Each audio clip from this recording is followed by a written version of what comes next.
And welcome to our webinar that will explore the powerful new updates coming to the Kaiterra Data Platform. Really excited for today's session. Thank you again for joining us, both live as well as for the recording that will be shared out to any of the attendees and be available on demand as well. Just as an FYI, we do have a couple folks from Kaiterra in chat. They do have an @Kaiterra after their names, so feel free to say hi to them, and we'll be interacting with them closer towards the end of today's webinar session. For those that do not know, my name is Dan Bong. I'm the Customer Success Manager here at Kaiterra. And as a Customer Success Manager, one of my many responsibilities is to act as that bridge between our users and our engineering team. I spent a lot of my time listening to your needs and understanding your challenges to ensure that the products we build today actually help you achieve your goals. Today's webinar is a direct result of that feedback, and I'm genuinely excited to show you the updates that we are releasing to the data platform next week. But before we begin, just a couple of housekeeping notes. Again, this training session is live and will be recorded and then made available on demand. Today's demonstration will be about 45 minutes long, with the session being about 35 minutes, followed by some Q&A for the remaining time. If at any point during the session you have a question, a burning question, you don't have to hold on to it until the end for me to see it. We actually have a Q&A tab right at the bottom of your screen, right in the middle. If you give that a click, submit your questions at absolutely any time. We'll collect them all and answer them at the end during the Q&A portion. As for today's agenda, we'll be starting with a very quick overview of the key data platform updates that we've made. Then we'll jump into a live demonstration of the new data platform, which again will be live for you to explore yourselves at the end of next week. During this demo, we will spotlight the main changes that will help you diagnose your buildings using real-world data and examples. I'm very excited for today's session, so let's get started. For those of you who have been with Kaiterra for a while, you've seen our platform evolve, and that's intentional. We focus so heavily on the software because we know that installing air quality sensors is only half the equation. The real value comes from understanding what that data is telling you and being able to act on it. Your feedback is the engine that drives these improvements. If our platform isn't helping you reach your goals efficiently, we know we need to make that experience better.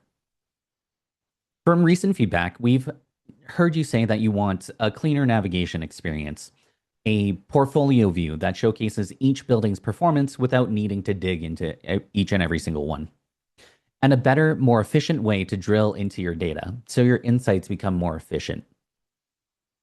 I am thrilled to share with you how we've addressed that feedback in the brand new data platform experience, which again, will be launching at the end of next week. We have completely overhauled the user interface, upgraded the portfolio, buildings, and space pages, and we've introduced a new Diagnostics tab that will help you identify issues faster than ever before. This is, hands down, the most powerful update we are releasing for the Kaiterra Data Platform. It completely transforms this tool from a dashboard that you just look at and into a command center that actually tells you what to do.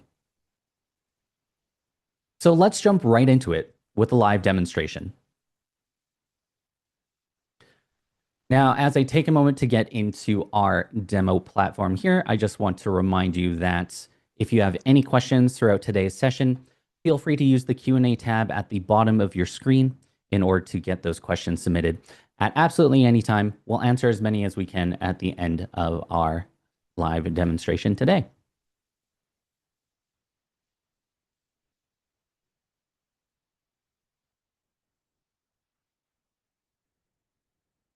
All right, but without further ado, this is the brand new Kaiterra Data Platform.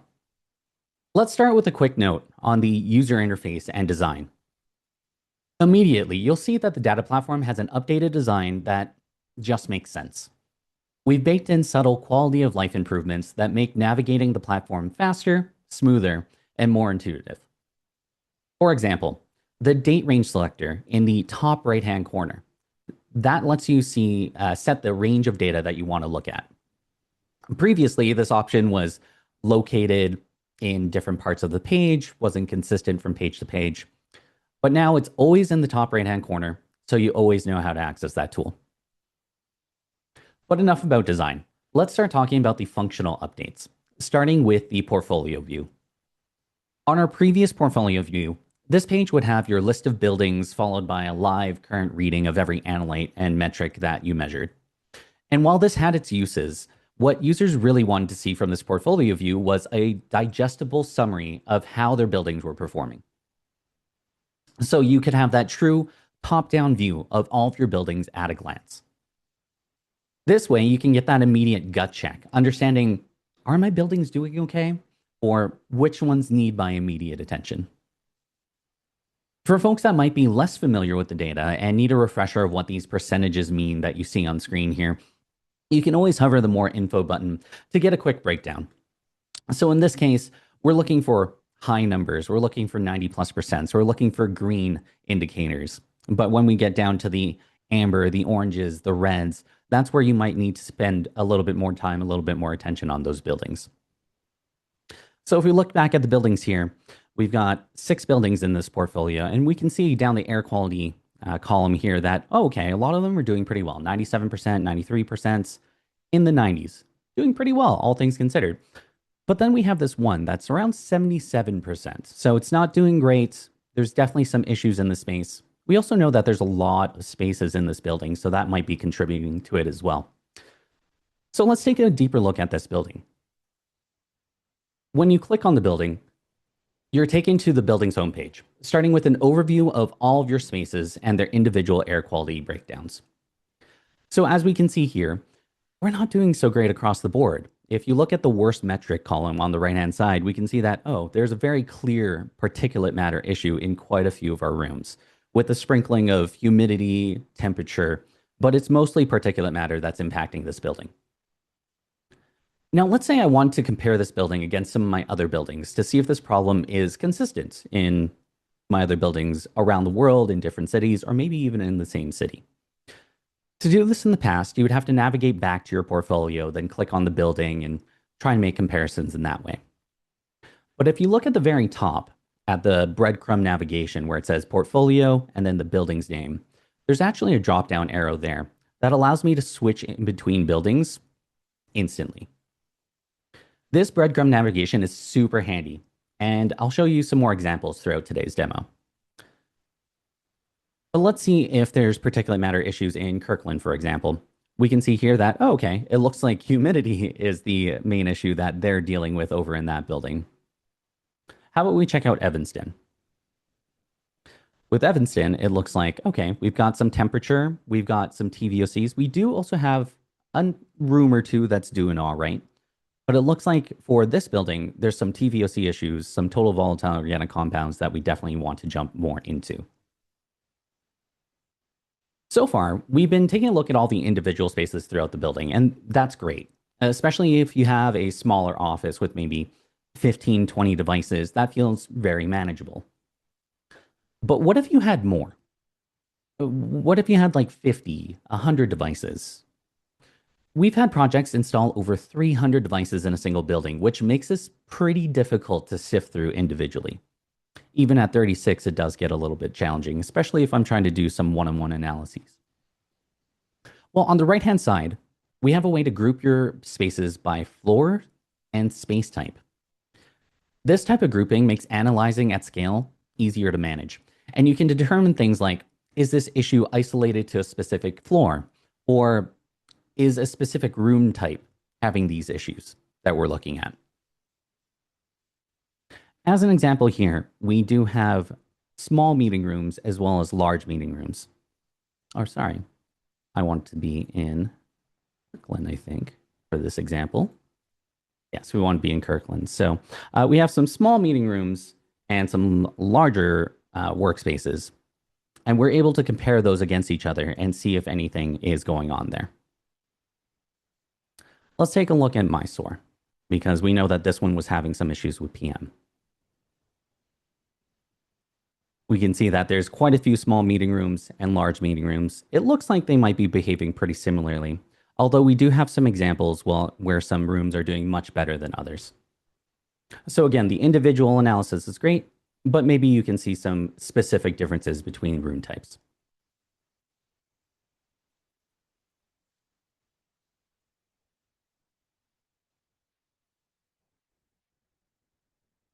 Sorry, I'm just looking for one room that I had in particular beforehand. There we go. So if you give any of these spaces a click, let's choose Superdog here. We see that there's a temperature issue in this space. If you give a space a click, it'll bring up a summary of its individual metrics. So in the case of this room here, we see that its current values are looking okay. We've got the CO2 values at 571. We can also see the targets that we're aiming for and the amount of times that it's been in that target. And right now we're looking at the last 24 hours. How about we take a look at the last 7 days? So we'll make that adjustment, look at it again.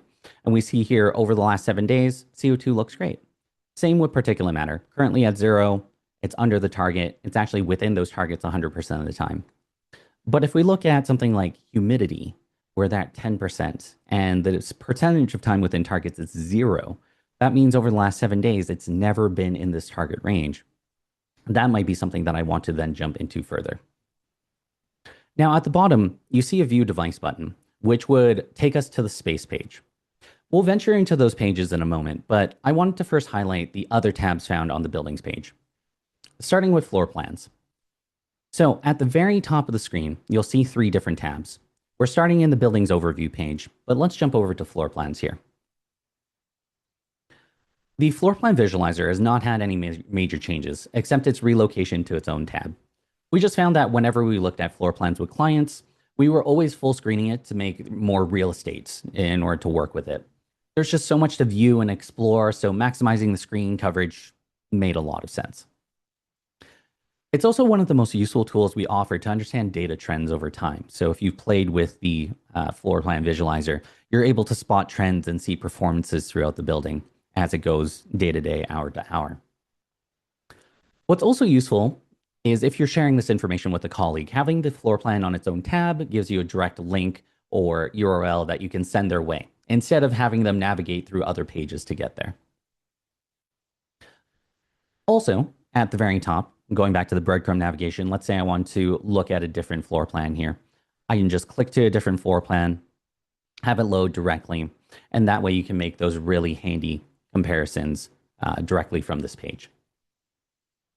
This is especially handy if you have a group of buildings in the same region, or maybe even in the same city, and I want to see if they're experiencing the same trends across each other. We actually had a recent client that had 2 of their buildings in the same region, and they're impacted by the same wildfire smoke. But while one was heavily impacted and seeing elevated particulate matter levels, the other was able to filter it out. So having this breadcrumb navigation makes it so much easier to hop between buildings.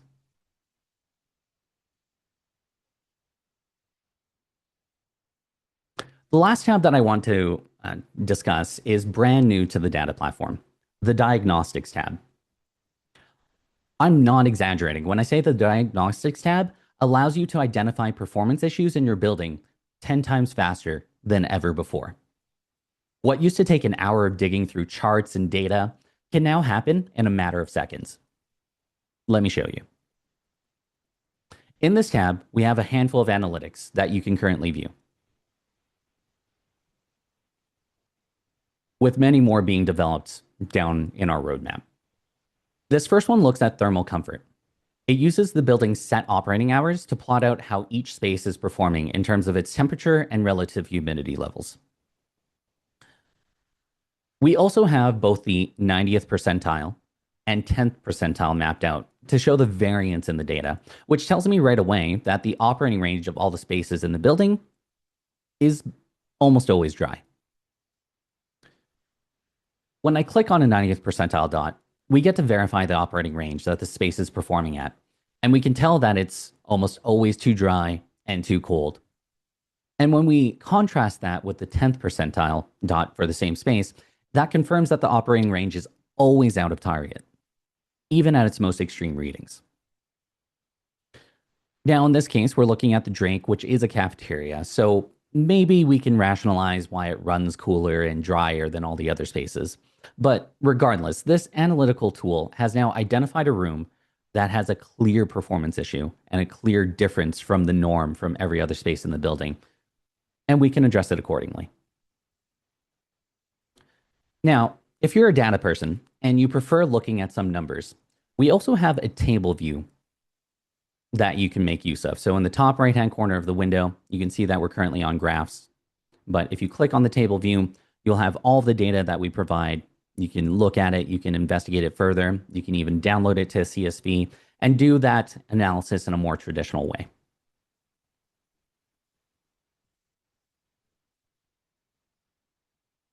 The other diagnostic analysis we have is for CO2 and ventilation levels. This tool is useful for determining how well ventilated your spaces are, and if there are any that might be regularly hitting elevated levels, which could be caused by a lack of ventilation or overcrowding. Now, we intentionally plotted the 90th percentile here instead of the average readings, because the average readings include a lot of data points where the spaces are empty, whereas the 90th percentile shows how bad the air gets when people are actually in the room. An analogy that one of our product managers sent to me was, well, if you're measuring traffic and you want to know how busy the traffic is, you're not going to look at the data points from 4 a.m. in the morning or 3 a.m. in the morning or midnight where there's no traffic. You want to look at the main parts of the data. So that's what we're doing here with CO2. In the case of our Evanston building, we can see that all of our spaces are doing pretty good, as it looks like both their occupied CO2 levels, so the 90th percentile, and their max CO2 levels are reasonable. But let's swing over to another building, which again, we can just use the breadcrumb navigation at the top to quickly switch to another one. So when I switch back to my story here, we can see a much higher CO2 elevation throughout the building, with a couple of outliers that go even further beyond those desired ranges, as you can see here. Now, this visualization and any visualization added to the Diagnostics tab is a great way to tell just how far you are from compliance, especially for those going for something like WELL certification. For example, the spaces that are just outside of the ranges, the target ranges, so things that are right near that cross or just before the red or just after the red, these spaces might just need a small tweak to go from non-compliant to compliant. So increasing ventilation rates or opening a window can make all the difference to these rooms that are just barely over that line.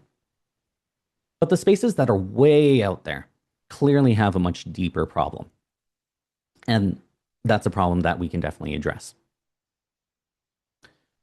In the case of this Nico bar one that's just kind of floating here in the top right-hand corner, we can see that the occupied CO2 levels are considerably elevated, being at about 1,400, almost 1,500 parts per million, just over the last 24 hours. Let's actually change this to the last 30 days and see if that makes any difference here. We can see here that the 90th percentile has dropped. It's still in that range that's above what we're looking for, above 900 parts per million. But we can also see that its maximum CO2 level over the last 30 days is almost 4,000. That would definitely be something that I want to investigate further. So let's actually investigate that. In our case, we'll be clicking on this View Details button on the right-hand side, but just know that there's many different ways that you can navigate to the brand new space page.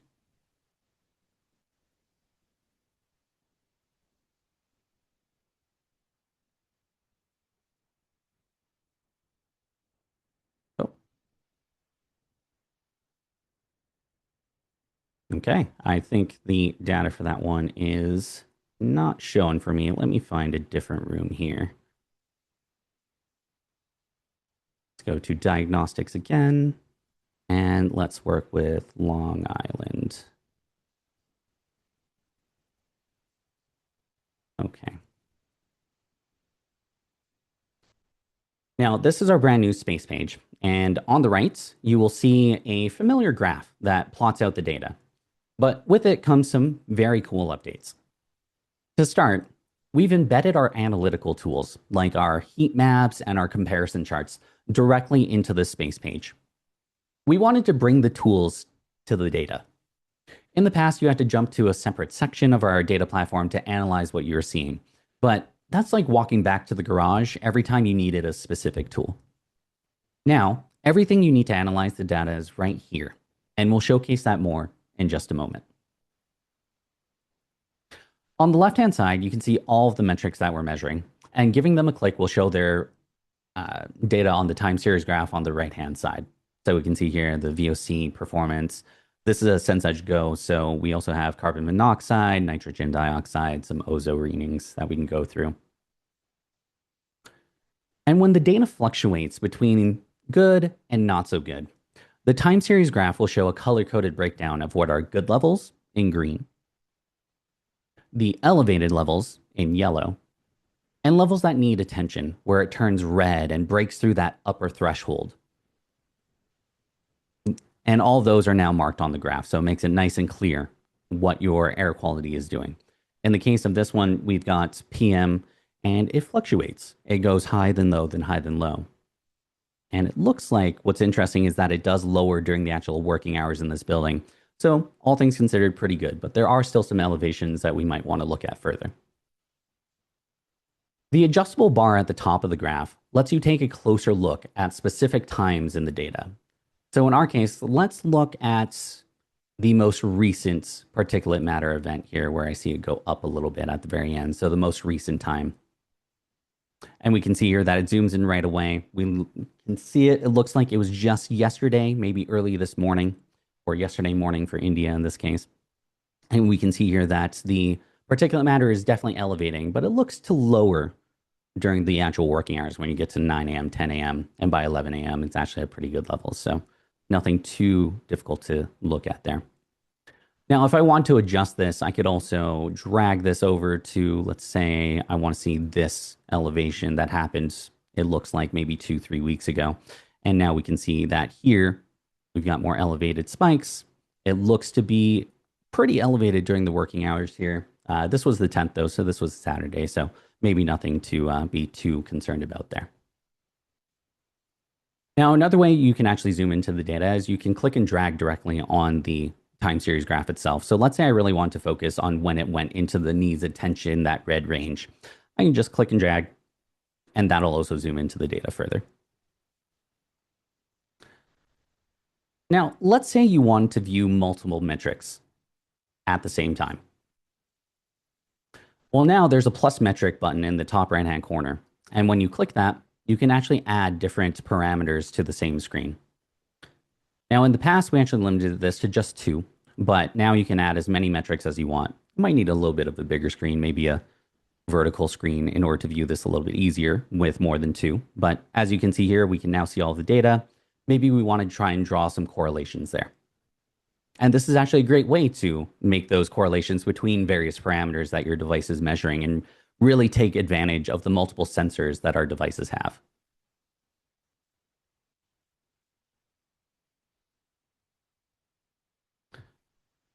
Now, below the time series graph, we've added a heat map of your data. So you can quickly see if there's any performance changes that are based on the time of day. And so we'll take a quick look at the heat map here for the last 30 days for PM.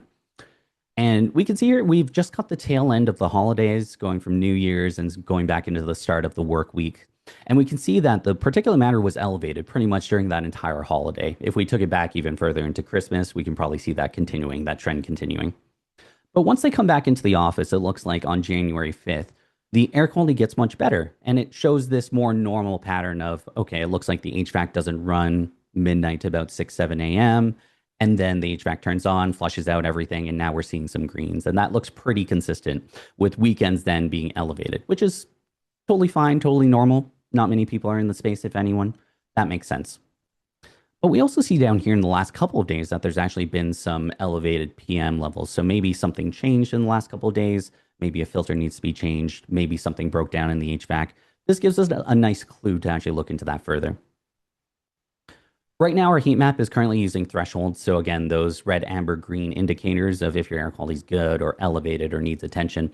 But you can also change this to a gradient view, which makes it a little bit easier to see where the trends are and see where those issues might be. So we can see here that, again, the elevation in the holidays is definitely apparent, but then it does follow that pattern for a couple of weeks here with a couple of days, Monday specifically and Tuesday, still seeing some elevated PM in the space during those working hours. So again, a really great way to look at the data. At the bottom of the page, we also have this alert section. So if you set up any of our previous alerts or any current alerts that could be triggered by this device, you would be able to see if this device or this space has triggered any of those alerts, and that information will appear in this section. So the space page updates really help you drill down into the data, which is a really great feature and a really great way to just have all the tools available. You can pick and choose which ones you want to use and really dive into things. But let's get into my favorite data platform feature update. Compare with anything. Just above the time series graph, there's this button that says compare with, and then you see an add button. And yes, this does let you compare the space against other spaces in the building, which is great, especially if you want to do some one-on-one comparisons or multi-room comparisons. Great use of it. But you're also able to compare your space readings against entire floor and building averages, letting you quickly ask the question, is this performance on par with the rest of my building, or is this a problem or an outlier that needs to be investigated? Let me give you an example. One of the spaces in our demo environment is from a real world office. That's called Kerala. I can't pronounce it that great, but Kerala. Now, looking at it on its own, we can see that there's some clear elevated PM issues. But the interesting thing that we noticed, and you may have noticed this already, although it's hard because we don't have timestamps, we have date stamps right here, is that the PM increases during working hours. That's typically the opposite of what we expect, right? In most office buildings, their HVAC turns on in the morning to flush out the overnight off-gassing VOCs and to filter out particulate matter overnight. And then the HVAC will continue to run throughout the day to keep these levels low while the building's occupied. But in this case, it increases. So when the start of the day happens, this is a Tuesday the 13th, and the start of the day happens around 7, 8 a.m. in the morning, their PM levels shoot up. And they actually stay elevated throughout the entire working day, only lowering down around 11 midnight. And then we see on Wednesday it does the same thing, where 6:37 in the morning, their PM levels shoot up. And we see this pattern repeat on most, if not all, of the days on some weeks. So a really interesting insight there. So the question becomes, why? Why is that happening? Why is this such an outlier? Because out of the almost 100 sensors that we have in this building, this is the only device that actually shows this pattern. Well, first, let's confirm that the HVAC is turning on. And we're going to use temperature as a proxy for HVAC here. So we're going to use the plus metric and add in temperature. And we can see here that, okay, on the Monday, we see the same thing, but it's only brief, where the temperature drops. So that's probably the air conditioning kicking on, the HVAC kicking on. And we see an initial blip in the particulate matters. But then it goes back down. Okay, no concerns there. But when we get to the Tuesday and we see the temperature drop, so the HVAC kicking on, that's when the PM goes up. And that's where it stays up for the entire day. And we see that pattern repeat again on the Wednesday. When we get to 6:37, temperature's dropping, PM goes up. So this helps us confirm, okay, the HVAC is probably turning on at this time. We can, of course, verify that with facility management teams, look at schedules, etc. But in the data itself, using temperature as a proxy for that HVAC, we can see that there's a clear pattern going on here. Let's use another tool. If we look at the heat map, we can also see that, again, looking at the very starts, this is very similar to the other device that we looked at, where during the holidays, PM levels are very elevated. And that makes sense. HVAC's not running, no one's in the building. Most things, if not all things, are turned off. Makes sense. And when they come in back into the office on that Monday, Tuesday, the air quality gets better. We're seeing the particulate matters go down, act very normal. This looks like a very normal building, a very normal behavior. And that's pretty consistent with other spaces in the building. Great. But when we get to January the 12th, the week of the 19th, we start to see a shift. And we see the shift around the 20th, especially, where now we're seeing elevated PM levels consistently stay in the space. And it almost looks like it's actually getting worse. So the moment that the HVAC turns on, again, around that 6, 7 a.m. in the morning, instead of lowering like it was in the past, it's actually increasing. Now, I'm actually color deficient, so some of these colors look pretty similar to me. So let me switch over to gradient. And this also further proves that hypothesis of what's going on here, where the Particulate matter during the holidays, very elevated, very green. We can see that there. And then when they come back the week of the 5th, the week of the 12th, it looks okay. But then we get into the 13th, 14th, 15th. It starts okay. And then instead of lowering, it actually increases and it stays elevated. And it's definitely gotten worse over time. So by using all of these different tools that's built in here, we're able to determine what was going on in the space where, okay, something in the HVAC is going on. We can see that the PM is very elevated. Anyone in the space during these working hours is just being pummeled by particulates in the space, and it's nonstop pretty much throughout the entire working day. So now that we've identified that, we can then take a step further into the investigation, maybe go into the HVAC, talk to the facility management team, investigate schedules, filters, broken parts, maybe possible sources of PM particulate matter being generated and fed into the space itself. Using these tools, we were able to determine that. And again, you didn't have to navigate away from this space page. We're able to do all of that analysis right here. This feature is going to completely change how you troubleshoot your buildings. Being able to instantly compare a space against other spaces, the floor average, or building average removes all of the guesswork immediately. Something that I forgot to show was the actual building average comparison. So let's actually look at that right now. Where we have this device, we know that this behavior is weird, but let's turn on the building average. And we can see here that that's further indication that this space is very different from the rest. And I promise you, this is a device, this is a space in the same building as this building average. We didn't make up this data here. We can see here that as the building drops down, HVAC turns on, all the rest of the spaces are really low in terms of its PM, but then this Coriolis space just shoots right up and stays elevated throughout the day. And we can see that really opposite reaction happening here.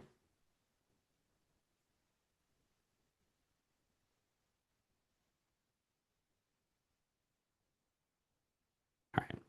Let's also turn on temperature here and see if there's any comparisons going on there as well.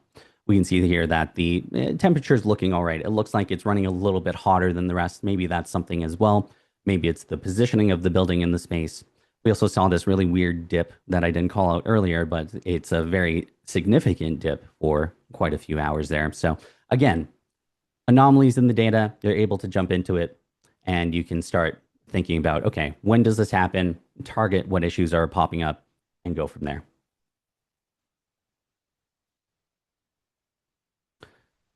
And with that, we have reached the end of our live demonstration, but I am very excited to get these updates into your hands at the end of next week. Something that our product team has mentioned to me is that as we release these new features into the data platform at the end of next week, we highly encourage you to send us feedback. If you have anything that you've noticed or anything that you want improved or even things that you like, we do love that feedback because, again, at the very start of today's webinar, we mentioned it. Your feedback is the driving force that helps us improve our data platform. So again, if you have any feedback when this does release at the end of next week, feel free to reach out and let us know. But otherwise, let's shift over to some Q&A. So for this Q&A, I'm happy to take any questions that have come in, and we'll be more than happy to answer them. I also have G from our product team. He's been in chat, possibly answering some of your questions already. But if you have any questions that you want to send our way, feel free to do that right now. Just at the very bottom of your screen, you've got a Q&A tab. Feel free to click that to submit your questions there.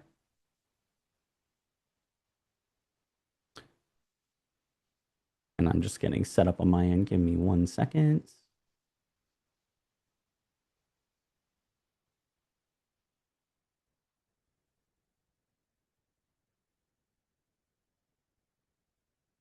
Okay, great.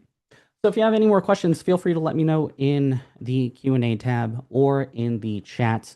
It looks like we had G answer most of these so far, so that's been great.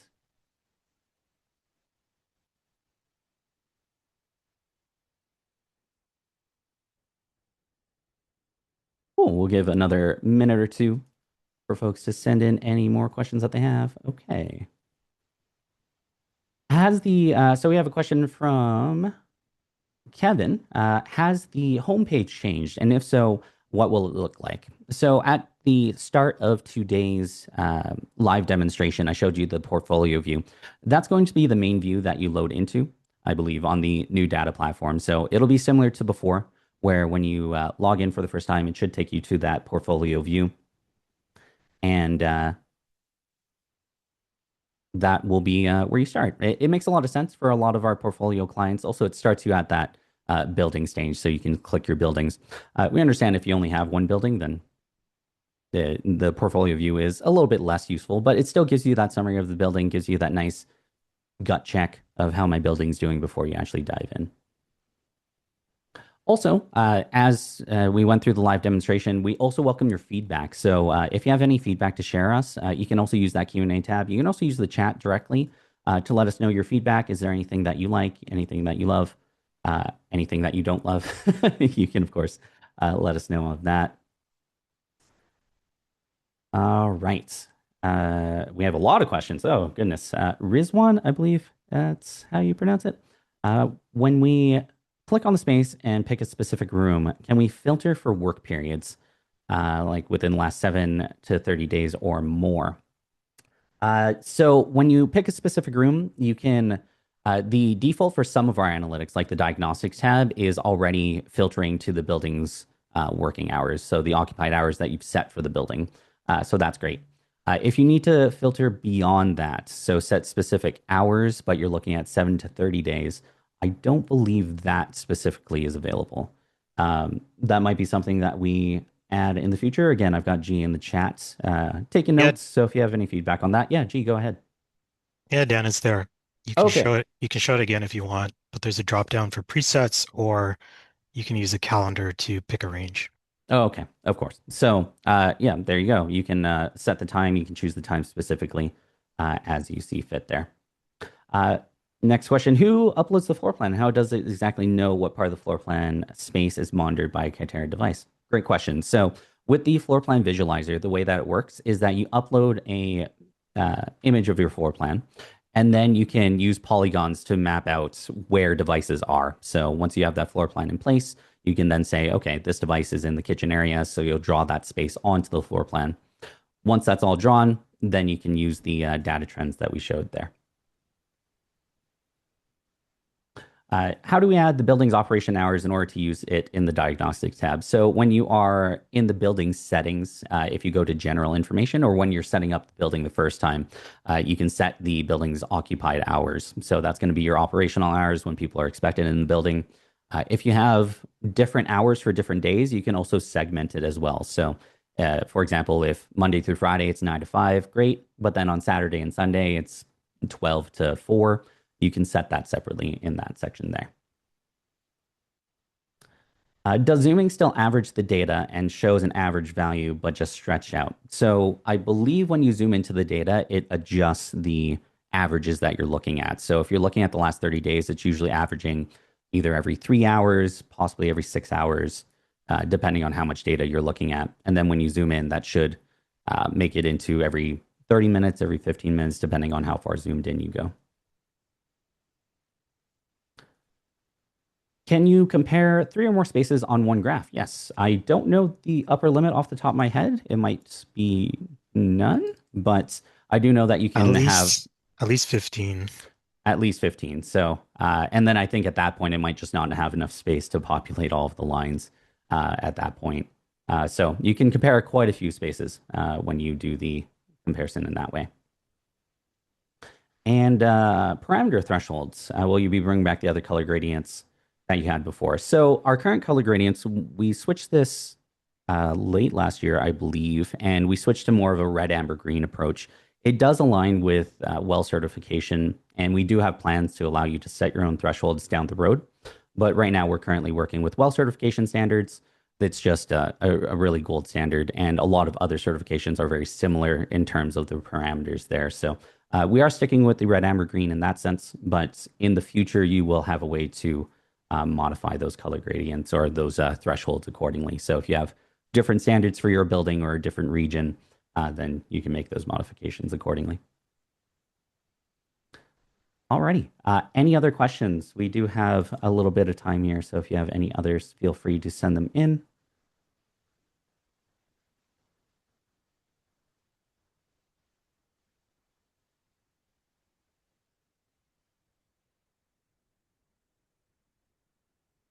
I'll give you a couple of minutes to get those last questions in.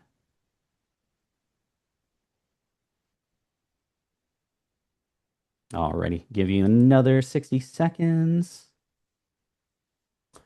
What will happen? Question from Reese again. What will happen to the time within targets tab that you have currently? Great question. So that tab and that tool has been basically integrated into that portfolio view. And it gives you those percentages, those ranges. And when you go to the buildings overview and you have that breakdown of the individual spaces, that's really the time within targets tab that's now been integrated into the building overview as a whole. So when you go back to the individual spaces, you'll have those percentage breakdowns, very similar to the time within targets, except now you can also break it down by floor and space types. So a little bit more added inventory there, but that's where that tool is being repurposed.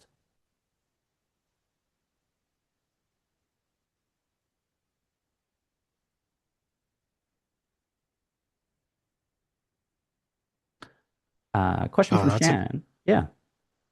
that's a good question. Well,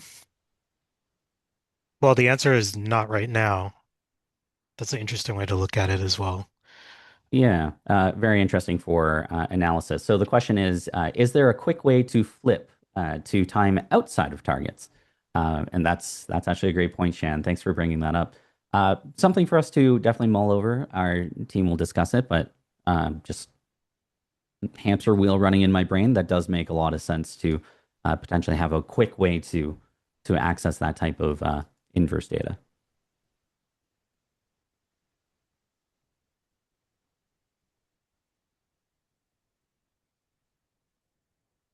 Cool.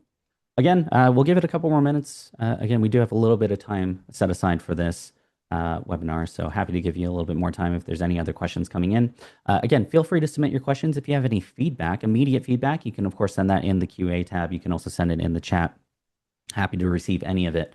And then when these updates go live, end of next week, I believe we're aiming for Thursday, you can submit all of your feedback to us as well. That can, of course, go through support and our support team. So support@kaiterra.com will make sure that information gets right straight over to our product folks, and they'll be able to answer those accordingly.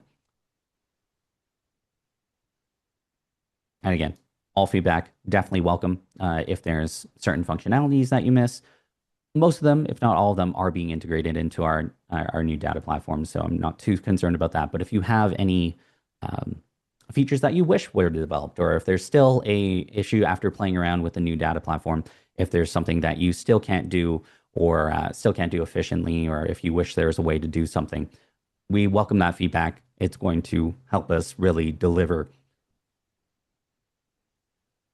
a data platform that that you can make the most efficient use of. So, all right. Well, it doesn't look like we have any more questions. Really do appreciate everyone for taking your time joining us on this lovely Thursday, January 29th. Really appreciate it again. If you have any questions that come up, of course, you can send that through info@kaiterra.com. If you have any feedback, you can send that through our support@kaiterra.com. And if you want to have a discussion with me directly, you can also connect with me on LinkedIn, just at Dan Bong. You can connect with me there. Always happy to make more connections. Always happy to do so. And we also have Kaiterra on LinkedIn as well, @Kaiterra. Make sure you give them a follow. And you can send any of your comments, questions through any of those avenues that you saw today.